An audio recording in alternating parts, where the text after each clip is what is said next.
found yourself looking for ways to expand your musical palette, use some chord progressions and melodies that are a little bit different than what you always seem to gravitate towards? Well, I've found that using musical modes can be a great way to get us out of that regular major and minor sound and incorporate some really fun and interesting musical colors. Today, we will specifically talk about the Mixolydian mode and how to use that when writing music.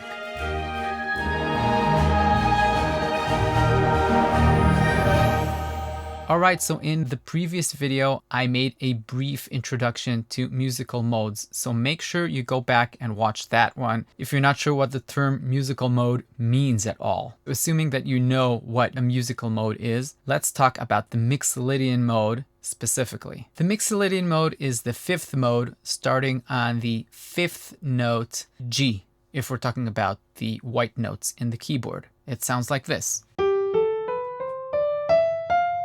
The way I like to think about it, and most people think about it is very similar to the major scale, but with one difference. The seventh note is lowered by a half step. So if I was in G major, I would have the F sharp, but in G Mixolydian, I'd have the F natural.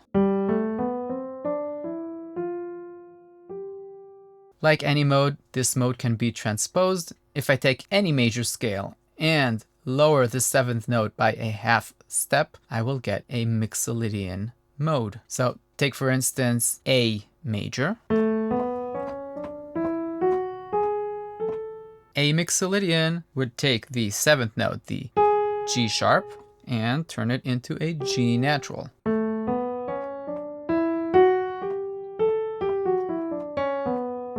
So how do I write music that sounds Mixolydian? Like writing in any mode, you want to try and emphasize the difference between the mode and the major or minor scale that it is similar to. Meaning, we have to emphasize the seventh note, that lowered seventh note. How does that look in practice? One way to do this is to use chords that incorporate that seventh note. I'm talking about diatonic chords here. In C major, we have C major, D minor, E minor, F major, G major, A minor, B diminished, and back to C major. So the seventh diatonic chord is B diminished. But in C Mixolydian, we have the B lowered a half tone. This is the seventh note. So we get a B flat major chord. So if I incorporate this B flat major chord, I will get a Mixolydian sound. I'd even say that one of the most basic ways to get a Mixolydian sound is to play the one chord, then the seven, or flat seven, you could call it, chord, and back to the one chord. In C Mixolydian, it sounds like this. Instant Mixolydian sound. The second chord that has that seventh tone in it is the 5 chord. If we are in C again, instead of having our 1, 5, 1, we get 1, 5, 1. A G minor instead of the G major. That's a very interesting sound, and it sounds very typically Mixolydian. Another way to think of making music that sounds Mixolydian is to use a pedal bass, staying on the root note of the mode, and then just noodling around and playing with all of the notes. If I go for F Mixolydian, for instance,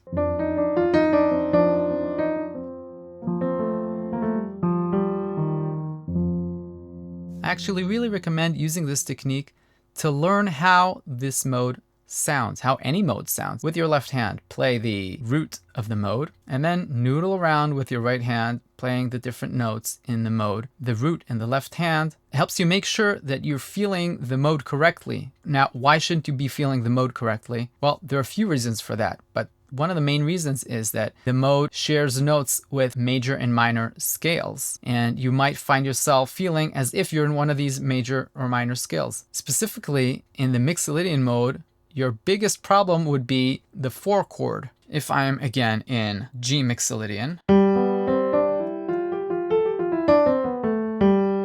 the 4 chord is C major. I don't know if you noticed, just playing the C major really felt as if the tonal center went straight into C major. There's a very simple explanation to that. The G is the 5 chord in C major, and we are so used to listening to music that has major tonality and not modal music. Plus, the 5 chord always has this leading tone. Leading tone wants to go to there. This is actually something that you can find in all modes. They lack the leading tone. They lack a dominant chord. This is a characteristic of modal music in general, which has a lot less of this propelling feeling, a lot less of this inevitability, less of a directionality, and that is because it's lacking these dominant chords that want to bring us back to our root chord. To me, they're a little bit more subdued, maybe. I'd say modal music is sort of like painting with pastel colors instead of bright red or yellow, if that makes any sense. Anyhow, back to the Mixolydian. How do we make the Mixolydian sound Mixolydian? Say in G Mixolydian, how do we not make it sound as if we are just in C major? Well, the answer is simple. Just try to refrain from emphasizing that C major chord and the C in the melody.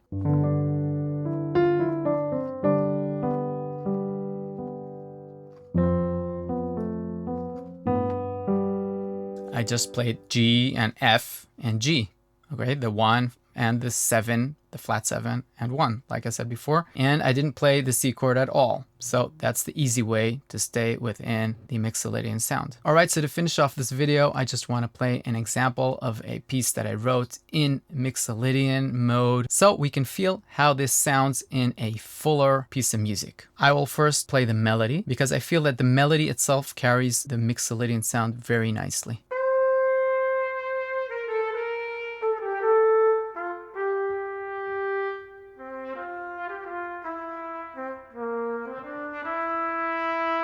Got this nice melody being played by solo trumpet, very Mixolydian sounding, especially the ending, ba ba ba ba, going down to that B flat instead of the B natural. We said we got to emphasize the 7th note to show that we are not in major, but in Mixolydian. Let's hear the whole piece of music now.